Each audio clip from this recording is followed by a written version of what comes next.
Hi, I'm John. It's Scripture time. I'm reading 1 Samuel chapter 19 from the King James Bible.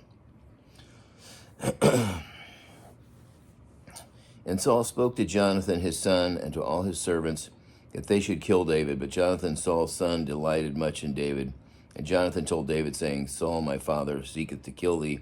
Now therefore I pray thee, take heed to thyself until the morning, and abide in the secret place, and hide thyself. And I will go out and stand beside my father in the field where thou art, and I will commune with my father of thee, and what I see that I will tell thee. And Jonathan spoke good of David to Saul his father, and he said unto him, Let not the king sin against the servant, against David, because he hath not sinned against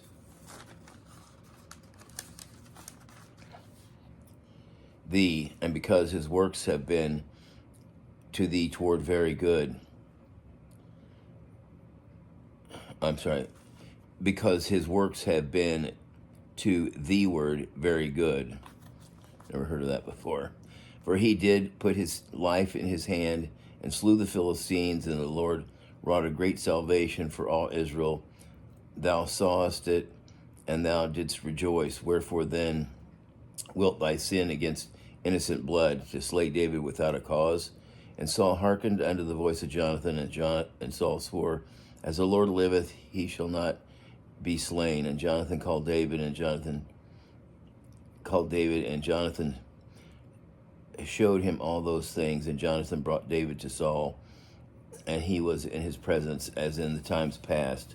And there was war again, and David went out and fought with the Philistines, and slew them with a great slaughter. And they fled from him, and the evil spirit from the Lord was upon Saul, as he sat in his house with his javelin in his hand. And David played with his hand. And Saul sought to smite David even to the wall with the javelin, but he slipped away out of Saul's presence, and he smote the javelin into the wall, and David fled and escaped that night. Saul also sent messengers into David's house to watch him, and to slay him in the morning. And Michal, David's wife, told him, saying, If thou save not thy life tonight, tomorrow thou shalt be slain. So Michal let David down through the window as he went and fled and escaped. And Michal took an image and laid it in the bed, and put a pillow of goat's hair for his bolster, and covered it with cloth. And when Saul sent messengers to take David, she said, He's sick. And Saul sent messengers again to see David, saying, Bring him up to me in the bed, that I may slay him. And when the messengers were come in, behold, there was an image in the bed, and the pillow of goat's hair for his bolster.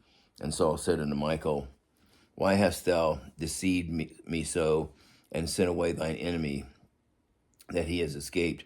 And Michal answered Saul and said unto me, Let me go, why should I kill thee? So David fled and escaped, and came to Samuel to Ramah, told him all that Saul had done to him. And he and Samuel went and dwelt in Naioth. And it was told Saul, saying, Behold, David is at Naioth in Ramah.